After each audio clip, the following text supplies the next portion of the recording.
할렐루야. 한 주간 평안하셨는지요? 반갑습니다. 오늘 대망의 2021년 마지막 주일, 52번째 주일 하나님께 함께 예배드릴 수 있게 돼서 영광이고 감사하고 기쁨이 넘칩니다. 오늘 마지막 예배 하나님께 온전한 마음으로 드리기를 소망합니다. 예전에 영화 한 편을 본 기억이 있는데요. 베테랑이라는 영화가 있었어요. 황정민 주연의 베테랑. 유명한 영화인데 거기 보면 황정민이 그 자기 아내에게 이렇게 말합니다. 황정민이 경찰인데요. 아내한테 이렇게 말해요. 야, 우리가 돈이 없지 가오가 없냐? 이래요. 가오, 자존심이잖아요. 야, 우리가 돈이 없지 가오가 없냐? 이런 말이 있습니다. 세상 살 때 보면 이 자존심으로 살아가는 사람들이 있어요. 아무것도 없어도 자존심 하나, 그거를 믿고 그거를 세우고 살아가는 사람들이 있습니다. 근데 오늘 본문에 나오는 이 여자는요, 자존심이 1도 없어요. 어떻게 없냐면 자기 보고 나는 개입니다. 개. 부스러기라도 주세요. 예수님. 나 그거라도 먹고 싶어요. 부스러기 은혜라도 주세요. 저는 개가 맞습니다. 이렇게 자기 자신을 낮춥니다. 여러분, 작은 고통은요, 큰 고통 앞에서는 더 이상 고통이 되지 않습니다. 이해 가시죠? 무슨 말씀인지. 사람이 무언가를 간절히 원할 때 그 간절함이 극에 달하면요, 이제 자존심이 사치가 돼요. 정말 무언가를 간절히 원할 때는요, 자존심이 없어져요. 그 자리로 인간은 내려가게 됩니다. 그렇다면 오늘 이 여자의 자존심은 무슨 문제로 인해서 이렇게 내려갔을까요? 오늘 이 여자는 어떻게 예수님 발 아래에 엎드려서 무릎 꿇고 나는 괴로이다 예수님 이렇게 말할 수 있을까요? 무엇이 여자를 이렇게 만들었을까요? 오늘 본문을 통해서 이 여자의 문제를 살펴보면서 이를 통해 성경이 우리에게 말씀하고자 하는 바는 무엇인지 수로보니게 여자라는 제목으로 말씀을 전하도록 하겠습니다. 본문을 다시 한번 살펴보도록 하겠습니다. 마가복음 7장 24절 말씀 한 절 같이 읽겠습니다. 예수께서 일어나사 거기를 떠나 두로 지방으로 가서 한 집에 들어가 아무도 모르게 하시려 하나 숨길 수 없더라 했어요. 예수님께서 일어나 거기를 떠나라 그랬는데요. 거기가 어디냐면 지금 예수님이 사역하시는 곳이 갈릴리 지방입니다. 그 이스라엘 나라 북쪽에 있는 갈릴리 지방인데 거기를 이제 떠나서 어디로 가요? 두로 지방으로 이동하셨다 그랬어요. 두로 지방은 그 갈릴리에서 멀지 않아요. 북쪽에 있는데 이방 지역이에요. 이제 갈릴리에서 그 이방 지역인 두로로 이동하셨습니다. 왜 가냐면 좀 재정비를 하기 위해서 가신 거예요. 사실 사역을 하기 위해서 가신 게 아니라 좀 쉬면서 재정비를 하려고 가신 거예요. 그래서 한 집에 들어가 아무도 모르게 하려고 했다는 거예요. 드러내지 않고 쉬려고. 그런데 숨길 수가 없었습니다. 마치 보자기에 아주 귀한 우리 향수를 담고 있으면 그 향수가 보자기 밖으로 냄새를 풍기듯 우리가 보따리에 뾰족한 것을 넣어놓고 있으면 보따리를 감싸고 있어도 그 뾰족한 것이 이렇게 찔리잖아요. 찔리듯 예수님은 어디를 가든 그 행보는 나타날 수밖에 없고 드러날 수밖에 없었던 거예요. 원래 진짜는요, 가만히 있어도 저절로 드러나는 게 진짜예요. 그렇죠? 진짜들은 홍보 안 해요. 맛집도 가만히 있어도 진짜 맛집은 알아서 사람들이 와요. 광고 많이 하고 막 여기가 진짜입니다 이렇게 말하는 사람들은 오히려 진짜가 아니기 때문에 그렇게 자신을 드러내는 겁니다. 제가 처음에 마태복음 강해를 이렇게 올릴 때 한 5년 전이죠. 아무도 안 보는 거예요. 지금도 물론 아무도 안 보지만 거의 많은 분들이 안 보지만 그래서 주변의 사역자들이 저한테 그렇게 말을 했어요. 이걸 도대체 왜 올리냐? 아무도 안 봐주는 거 제가 5년 동안 한 번도 빠짐없이 일주일에 한 번씩 올리고 있는데 지금도 그거 왜 안 보는 거 그 짓을 왜 하냐 이런 말을 들었어요. 근데 저는 알고 있었어요. 시간이 언제가 되든 이 진리를 결국은 누군가는 보게 될 거라는 걸 저는 믿고 알기 때문에 제가 그 긴 시간 동안 지금도 흔들림 없이 이 작업을 할 수 있는 거예요. 저는 조급하지 않아요. 그래서 지금도 사실 오히려 진리를 갖지 못한 채 무언가 계속해서 방법을 찾아다니는 사람들이 있어요. 여기 기웃 저기 기웃 우왕좌왕하면서 이런 프로그램이 좋대더라 하면 그 프로그램도 쓰고 교회에서 이렇게 사역하면 사람들이 많이 모인다더라 하면 그런 사역도 하고. 그러나 진짜를 아는 자들은 경거망동하지 않습니다. 흔들리지 않아요. 시간이 언제가 될지 몰라요. 하지만 그 보석을 갖고 있기 때문에 진리를 갖고 있기 때문에 저는 전혀 조급하거나 흔들리지 않습니다. 저는 여러분들도 항상 이런 마음으로 신앙생활을 했으면 좋겠어요. 여러분들 마음에 진짜 보석 그 복음이 있어서 어떤 환경이나 처지 가운데서도 여러분이 흔들리지 않는 믿음을 갖고 신앙생활을 했으면 좋겠습니다. 예수님께 그 포스가 있었다는 거예요, 지금. 그렇죠? 예수님은 자신을 좀 쉬고 싶었는데 그 향기는 그대로 드러나서 그 포스로 인해서 감출 수가 없고 그 예수님께 이끌려온 사람이 있었어요. 그 사람이 누구였습니까? 본문을 다시 살펴볼게요. 마가복음 7장 25절 말씀입니다. 이에 더러운 귀신 들린 어린 딸을 둔 한 여자가 예수의 소문을 듣고 곧 와서 그 발 아래 엎드리니 했어요. 예수님의 소문을 듣고 이 여자가 왔는데요. 더러운 귀신에 들린 어린 딸을 둔 한 여자라고 해요. 여기서 귀신 앞에 어떤 수식어가 써 있죠? 더러운 귀신이라는 말을 썼습니다. 귀신 앞에는 항상 더러운이라는 수식어가 따라와요. 지난주에 우리가 말씀을 기억나는지 모르겠는데요. 무엇이 사람을 더럽게 한다고 배웠는지 기억나세요? 사람의 입으로 들어가는 것이 사람을 더럽게 하는 것이 아니라 사람 안에서 나가는 것, 즉 말, 사람의 생각, 악한 생각이 사람을 더럽게 한다고 배웠어요. 그렇죠? 귀신의 세력은 우리의 정신과 마음과 생각을 지배하는 악한 영이에요. 그러니까 우리의 생각 가운데 있는 것이죠. 지난주 설교와 오늘 설교가 사실 무엇이 더러운 것인가 라는 주제 안에서 이어지는 연장선에 있습니다. 지난주 설교를 잠깐 생각해 보면 사람이 입으로 들어가는 것이 아니라 사람의 마음에서 나오는 것이 더럽게 한다라고 예수님 말했고요. 그 마음에서 나오는 것이 바로 악한 생각이라는 거예요. 이 생각을 주체를 가지고 우리를 장악하고 있는 것이 귀신의 세력인 거고요. 이 구조를 좀 이해하면서 설교를 계속 들어보세요. 오늘 예수님 발 아래 엎드린 이 여자에 대해서 좀 더 살펴볼게요. 마가복음 7장 26절 읽겠습니다. 이 여자는 헬라인이요 수로보니게 족속이라 자기 딸에게서 귀신 쫓아내주기를 강구하거늘 이라고 했죠. 자, 이 여자는 누굽니까? 헬라인이라고 해요. 헬라인. 헬라인은 뭐냐면 헬라 문화권에 있는 사람을 헬라인이라고 합니다. 그러니까 헬라라는 지역이 아니라 헬라가 그리스예요. 그리스 문화권에 있는 사람들을 헬라인이라고 말합니다. 헬라 문화, 그리스 문화는요. 지금 이 시대가 1세기입니다. 그렇죠?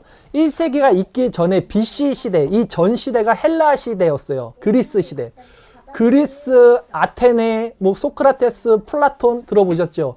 이때 철학자들과 문화와 예술이 꽃피었어요. 그리고 나서 1세기 이후에 로마가 세상을 지금은 장악하는 시대예요. 로마, 라틴. 근데 이 로마도 그리스의 문화를 따라가지 못해서 그리스 문화가 로마의 문화에 더 앞장서 있었어요. 그러니까 세상은 로마가 장악하는 시대였음에도 불구하고 문화나 어떤 문학적인 거, 철학적인 거는 그리스, 이때 헬라 문화가 다 장악하고 있었어요. 이 헬라 문화가 얼마나 위대하냐면 지금도 우리가 이 사상 안에서 살고 있어요. 그리스 헬라 철학, 플라톤의 이데아, 이런 사상이 지금 2000년이 지난 지금 이 시대까지도 우리를 다 이루고 있는 거예요. 그만큼 이 그리스 헬라인들은요, 어떻겠어요? 자부심이 있는 사람들이에요. 그리고 굉장히 똑똑해요. 지적이에요. 수준이 높아요. 문학 수준이 높은 이런 사람들이었습니다. 더군다나 이 여자는 본문에서 뭐라 그럽니까? 수로보니게 족속이라 라고 그래요. 수로보니게는 뭐냐면 수로와 보니게는 합성어입니다. 그래서 수로는 지금의 시리아 지역을 수로라 그래요. 그리고 보니게는 페니키아 지역이에요. 그러니까 시리아 지역의 페니키아 그 동네 헬라인 여자라는 거예요. 왜 이 사람, 이 여자의 이 출신을 이렇게 지금 기록하고 있냐면 이 수로보니게, 그러니까 시리아 이 지역 사람들은요, 당시 원양, 항해술, 이게 지금 바다 지역이거든요. 그 공해술, 항구 도시는 항상 이게 발전이 되잖아요. 우리나라 부산 발전하는 것처럼. 굉장히 잘 사는 동네라는 걸 알려주는 거예요. 지금 이 여자는 굉장히 잘 사는 부유한 동네에 또 헬라 문화를 갖고 있는 굉장히 지적으로도 높은, 지식 수준도 높은 그런 여자라는 거예요. 굉장히 콧대가 높은 여자라는 것을 이 여자 출신을 지금 가르쳐주고 있는 겁니다. 그런데 콧대가 높은 여자가 지금 어떻게 행동했어요? 헬라인들은요, 유대인들을 무시했어요. 미련한 것들이라 그러잖아요. 성경에도. 그러니까 헬라인들은 지식이 있고 지혜를 찾는 사람들이기 때문에 유대인들 말하는 거를 그렇게 좋아하지 않았어요. 무식해 보였단 말이죠. 근데 그 유대인 출신 예수 앞에 헬라 문화인 여자가 와서 수로보니게 출신인데도 불구하고 무릎을 꿇었다는 거죠. 그게 이게 아이러니한 거잖아요. 쉬운 행동이 아니라는 것을 보여주고 있는 겁니다. 그런데 뭐라 그랬어요, 여자가? 우리 아이 좀 고쳐주세요. 귀신 들렸어요. 이 문제잖아요. 보통 예수님이 이렇게 간구를 하면 절실하게 간구하고 예수님 옷자락이라도 붙잡으면 다 구해주시고 다 도와주셨죠, 예수님이. 지난 행보를 보여. 그런데 오늘 성경은 정말 이상한 장면을 보여줍니다. 예수님의 행동이 차갑게 이 여자에게 대하는 거예요. 본문을 보겠습니다. 마가복음 7장 27절 말씀 한 절 읽겠습니다. 예수께서 이르시되 자녀로 먼저 배불리 먹게 할지니 자녀의 떡을 취하여 개들에게 던짐이 마땅치 아니하니라 라고 이 여자에게 말을 하고 있어요. 야, 이렇게 절실하게 구하고 있는 여자임에도 불구하고 너무나 차갑게 말씀하고 있습니다. 여기서 자녀는 누구냐면 유대인들을 가리키는 거예요. 그리고 개들은 뭐냐면요, 유대인들이 이방인들을 경멸하여 표현하는 방법이 개라는 표현이었어요. 그러니까 유대인들은 선민 사상이 너무나 강해서 이방 사람들을 개 취급했어요. 저들은 개야. 그 표현을 쓰신 거예요. 그런데 오늘 본문을 마태복음에서도 동일하게 기록하고 있는데요. 예수님이 마태복음에서는 이렇게 말씀을 하고 있어요. 우리 한번 주의 설교 말씀 구절 볼게요. 마태복음 15장 24절인데요. 제가 한번 읽어드릴게요. 예수께서 대답하여 이르시되 나는 이스라엘의 집에 잃어버린 양 외에는 다른 데로 보내심을 받지 아니하였노라 하시니.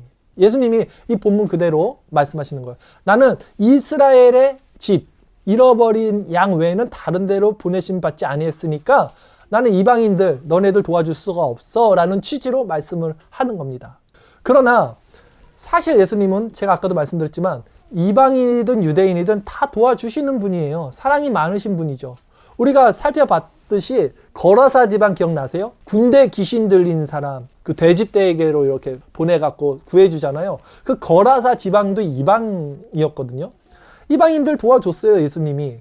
그런데 왜 이 여자에게는 지금 이렇게 차갑게 이방 여자는 나 안 도와줄 거야 라는 식으로 말씀을 했을까? 그러니까 이 말씀은 사실 예수님께서 유대인과 이방인의 차이점, 누가 진짜 유대인이고 선택받은 민족이고 누가 이방인이냐, 선택해서 배제된 사람들이냐, 이 차이점을 극명하게 보여주시기 위해서 여자를 시험하시는 장면이에요. 오늘 부분은 좀 특이합니다. 그런데 이 예수님의 이 테스트에 여자가 놀라운 답변을 합니다. 지금 이 콧대 높은 그 문화 가운데 살아있던 여자가 이런 답변을 해요. 본문 보겠습니다. 마가복음 7장 28절 말씀, 여자의 답변은 이렇습니다. 여자가 대답하여 이르되 주여 올소이다마는 상아래 개들도 아이들이 먹던 부스러기를 먹나이다 라는 놀라운 고백을 하죠. 보통 이 정도 지적인 수준과 콧대 높은 여자라면 어떻겠어요? 나보고 개라 그래? 네가 얼마나 잘났으면 잘났어, 나보고 개라 그래? 이렇게 말할 수 있는 거잖아요. 그 나만 장군 기억나세요? 구약 성경에 나만 장군도 비슷했단 말이에요. 선지자에게 갔을 때 야, 우리 땅에 그 요단강 그 조그만 거보다 더 큰 강인데 지금 나보고 거기 가서 씻으라 그래? 이런 식으로 말했잖아요. 이 여자도 충분히 그렇게 대답할 수 있는 상황인데도 불구하고 여자는 지금 뭐라 그랬어요? 상아래 개들도 아이들이 먹던 부스러기를 먹으니 주여 올소이다. 나는 개입니다. 이렇게 고백을 하는 거예요. 유대인들은요, 정결법, 식사 먹는 예절이 굉장히 엄하고 중합니다. 율법으로. 근데 이 손으로 뜯어 먹는다 그랬잖아요. 떡을 손으로 이렇게 떼어서 먹어요. 상에서 손으로 이렇게 먹는단 말이죠. 손에 부스러기 같은 거 더러운 게 묻을 거 아닙니까? 그거를 빵가루 있죠. 빵가루에 다시 이렇게 손을 닦아요. 그리고 그거를 어디다 버립니까? 상 아래다 이렇게 버리는 거예요. 그럼 이제 그 개들이 와서 그거를 먹는 거예요. 그 빵가루들을, 더러운 그 빵가루들. 그 얘기를 하는 겁니다. 지난주 말씀에서, 지난주랑 연결이 된다 그랬죠, 오늘 설교가. 유대인들은 자신의 정결법, 유전, 조상의 전통을 가지고 스스로 의로운 자라고 여겼어요. 그러나 예수님은 그들의 전통, 유전으로 인해서 사실은 그들이 더러운 자임을 드러냈어요. 그들의 고르반, 기억나시죠? 자기들 신앙을 지켰다고 하지만 예수님은 그 신앙의 실체를 드러내주시고 더러운 자임이 바로 너희들이다라는 것을 가르쳐줬죠. 근데 오늘 본문은 반대로 더러운 이방 여자가 등장을 해서 예수님이 더럽다는 표현을 해요. 개다라는 표현을 하죠. 근데 오히려 그 여자는 자신의 더러움을 인정해요. 예수님 앞에. 주여 올소이다마는 하죠. 나는 개입니다. 그래서 예수님 앞에 의로운 자로 칭함을 받는 모습을 대조적으로 보여주는 장면이에요. 지난 시간과 이번 시간이 그렇게 대조적으로 진짜 유대인들은 더러운 자가 된 반면 진짜 이방인은 그 더러운 자임을 자기가 알았기 때문에 의로운 자가 되는 그런 역설적인 대조적인 상황을 지금 성경은 우리에게 보여주고 있는 장면인 거죠. 자, 이 여자 누구였어요? 다시 말하지만 헬라 그리스 문화권에 있는 수로보니게 잘 사는 지역에 학식 있고 문화 수준 높은 교양 있고 콧대 높은 여자였어요. 이걸 기억해야 돼요. 그렇다면 이런 여자가, 이 정도 수준의 여자가 어떻게 이렇게까지 자기 자신을 낮춰서 예수님 앞에 발 아래 엎드릴 수 있었을까가 주목을 해야죠. 그 이유가 무엇이었을까? 어떻게 그 여자가 그렇게 됐을까? 단지 그 딸의 문제 때문이었을까, 여러분? 그것보다 본질적인 이유가 있어요. 바로 이 여자는요, 오늘 본문에 나타나고 있지 않지만 예수님이 누구신지를 정확히 알고 있었어요. 칼빈의 기독교 강요라는 책을 보면요, 첫 번째 챕터가 하나님에 대해서 나옵니다. 그리고 두 번째 챕터는 인간에 대해서 나와요. 왜냐하면 하나님에 대해서 정확히 알 때 인간은 자신에 대해서 알게 돼요. 하나님에 대해서 모르면 인간은 자기가 누군지를 모릅니다. 이 여자는 지금 예수님에 대해서 정확히 아는 이해가 있었어요. 예수님에 대해서 정확히 알게 될 때, 즉 이 여자는 자기 자신의 실체를 알게 되는 거예요. 자기가 개라는 거, 더러운 죄인이라는 걸 알게 되는 거예요. 오늘 사건을 마태복음에서 기록하고 있는데 마태복음에서 이 힌트가 나와요. 이 여자가 어떻게 정말 예수님을 정확하게 신앙 고백을 하고 예수님이 누군지를 알고 있는지 장면이 나옵니다. 제가 읽어드릴게요. 마태복음 15장 22절에 있는데요. 가나안 여자 하나가 그 지경에서 나와서 소리질러 이르되 주 다윗의 자손이여 나를 불쌍히 여기소서 내 딸이 흉악하게 귀신 들렸다 하되. 같은 본문인데요. 뭐가 다르죠? 지금 소리질러 이르되 뭐라 그래요? 주 다윗의 자손이여라고 예수님을 부르고 있어요. 주 다윗의 자손이여. 이 여자는 예수님이 지금 누구신지를 정확히 알고 있었어요. 신앙 고백을 정확히 하고 있었어요. 이 여자가 예수님 앞에 자기 자신을 이렇게 낮출 수 있었던 것은 바로 예수님이 누구신지를 정확히 알고 있는 데서 기인했던 것입니다. 그래서 그 말씀에 순종해서 은혜를 누릴 수 있었던 거예요. 우리도 예수님이 누군지 정확히 알 때 뭐요? 자기 자신에 대해서 알게 되는 것이라고 그랬잖아요. 그리고 내 자신에 대해서 정확히 알 때 내가 그분 앞에서는 비참한 개라는 사실이 드러나고 그 사실로 인해서 은혜가 우리에게 이루어지는 것입니다. 동일한 원리입니다. 나의 어두움과 추함과 더러운 죄성과 본성적 타락함이 예수님 앞에 예수님이 누군지를 고백하게 될 때 드러나고요. 그리고 우리가 그 앞에 엎드려질 때 그 은혜가 이제 우리에게로 투입된다는 것입니다. 그 복음 앞에서 자신의 실체를 본 사람들이 자존심이 남게 될까요? 그렇다면 이제 아까 제가 서두에 자존심이 사치가 된다 그랬잖아요. 정말 큰 문제 앞에서는 큰 고통에서는 작은 고통은 고통이 아니듯이 정말 자기 자신의 실존의 더러움을 본 사람들은 예수님 앞에 자기의 자존심이 남아있지 않죠. 그렇기 때문에 오늘 본문에서는 수로보니게 출신의 헬라 문화에 있는 이 여자가 예수님 앞에 무릎을 꿇는 장면을 우리에게 보여주고 있는 것입니다. 이런 실존적 자신에 대한 인식과 고백이 있은 다음에 이제 예수님이 이 여자가 이렇게 얘기합니다. 마가복음 7장 29절 말씀, 예수께서 이르시되 이 말을 하였으니 돌아가라 귀신이 내 딸에게서 나갔느니라 하시매. 아멘.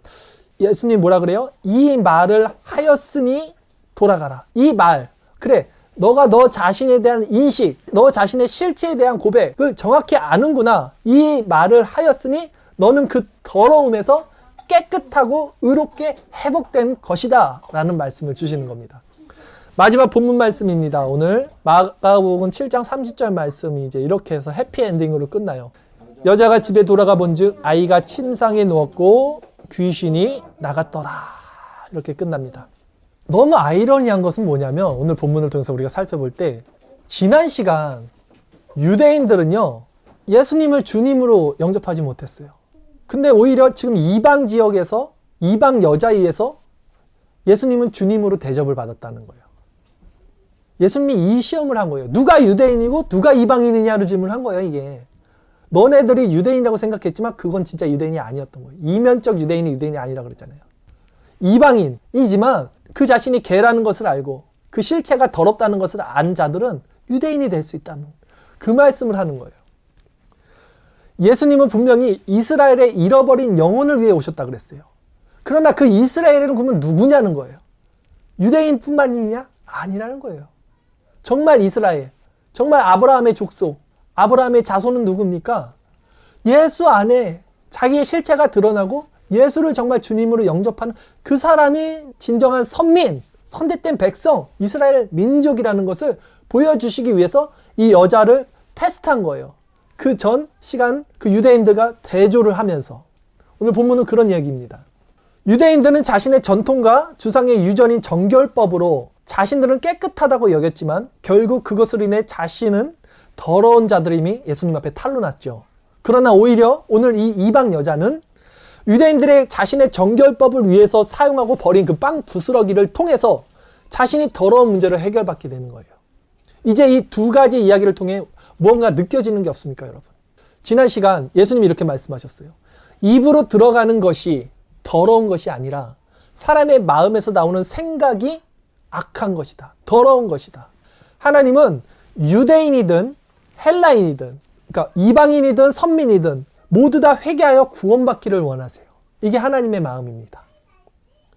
교회 안에 있는 자들이든 교회 밖에 있는 자들이든 다 구원받기를 원하세요.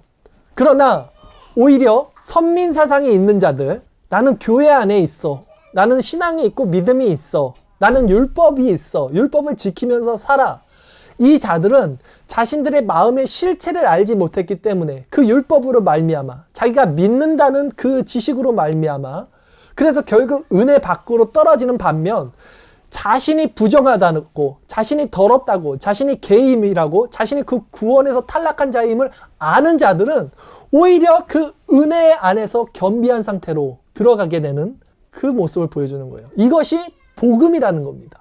이것이 복음이 역설입니다. 그래서 처음 된 자가 나중 되고 나중 된 자가 처음 된다고 예수님 말씀하시는 거예요. 우리에게 그러면 이걸 묻는 거예요. 오늘 보면 너는 정말로 깨끗한 자이냐? 정말 더러운 자는 누구인가?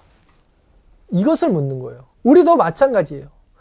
그러니까 복음은 내가 죄인임을 고백하는 이에게는 은혜가 되지만 내가 깨끗하다고 여기는 자들, 내가 아직도 믿음이 있고 내가 하나님의 뜻 가운데 살고 있다고 그렇게 있는 자들에게는 그 자들이 오히려 더러운 자임을 폭로시키는 것입니다. 중요한 것은 누가 은혜 받는 자리에 있을 수 있냐는 거예요. 오늘 분명히 성경이 보여주는 겁니다.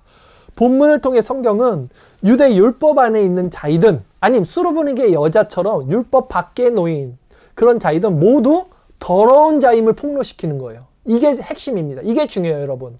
자, 교회 안에 있는 자이든 교회 밖에 있는 자이든 언약 안에 있는 자이든 언약 밖에 있는 자이든 율법 안에 있는 자이든 율법 밖에 있는 자이든 유대인이든 이방인이든 다 더러운 자라는 거예요. 성경은 그걸 폭로시키는 거예요. 깨끗한 자는 없다는 거예요. 중요한 것은 내가 더러운 자라는 것을 아는 거예요. 그걸 어떻게 합니까? 예수님을 누군지를 정확히 알 때 내 자신에 대해서 알게 된다는 거예요. 주 다윗의 자손이라는 고백을 할 때 내 자신의 실체가 드러난다는 거예요. 그 자들이 진정한 하나님의 언약 백성으로 들어간다는 겁니다. 우리가 교회 안에 있으면서 율법과 신앙의 전통으로 이렇게 안이하고 있는 자이든 아니면 그리스 문화권, 즉 우리의 사상과 철학, 이성어에 사로잡혀서 세상 방식으로 살아가는 자이든 우리는 모두 더러운 자이고 우리는 모두 그러기에 예수님이 필요한 자들입니다, 여러분. 그런데 진짜 문제는 뭡니까? 진짜 문제는 내가 귀신 들렸다고 해서 여러분 잘 이해하셔야 돼요. 더러운 생각을 하고 있는 상태를 귀신 들렸다고 합니다. 내가 더러운 귀신 들린 자라는 사실을 모르고 있다는 것이 우리의 문제예요. 그것을 인정하지 않는 것이 우리의 문제입니다. 즉 내가 주님 없으면 가망 없는 자라는 사실을 모르고 있는 거예요. 이것이 우리가 지난주에 살펴보았듯 사람의 마음에서 나오는 모든 생각이 악하다는 거예요. 그것이 귀신 들린 거예요. 이 악하다는 것이. 유대인들은 주님을 섬긴다고 하면서 모르고 있었고 이방인들은 율법 밖에 있기 때문에 자신의 철학과 사상 안에 갇혀서 모르고 있는 상태인 거죠. 그런데 누가 은혜를 받습니까? 자신의 문제를 정확히 안 자들, 또 그 문제를 해결해야 할 분이 누구인지를 정확히 안 자들, 그 여자가 은혜를 받은 거예요. 특히 오늘날 교회 안에 있다고 하는 자들에게 이 메시지는 정말 중요합니다. 내가 교회 안에 있다고 하는 사람들, 우리의 근본적인 문제, 뭡니까? 내 마음의 문제, 내 생각의 문제, 이걸 어디서 해결받을 수 있어요? 그 저주의 상 아래 내가 떨어졌을 때 해결받을 수 있는 거예요. 비로소 내가 그 떨어진 빵 부스러기, 그 선민들이 버린 그 부정한 빵 부스러기라도 먹고 주의 은혜를 바라보겠습니다라는 고백 안에서 내가 회복될 수 있는 거예요. 그러니까 그 은혜가 귀한 거예요. 그것이 복음인 거예요. 바로 예수님은요, 그 자들을 찾아서 구원해 내시기 위해서 이 땅에 오신 거예요. 2000년 전에. 말씀을 정리를 해볼게요. 여러분이 예수님 앞에 엎드린다는 것은요, 이 여자가 지금 예수님 앞에 엎드렸어요. 발 아래. 예수님 앞에 나는 개입니다. 나는 저주받은 개예요. 난 더러운 자입니다. 귀신 들린 자예요. 라는 신앙 고백을 하는 거예요. 그게 예수님 앞에 엎드린다는 거예요.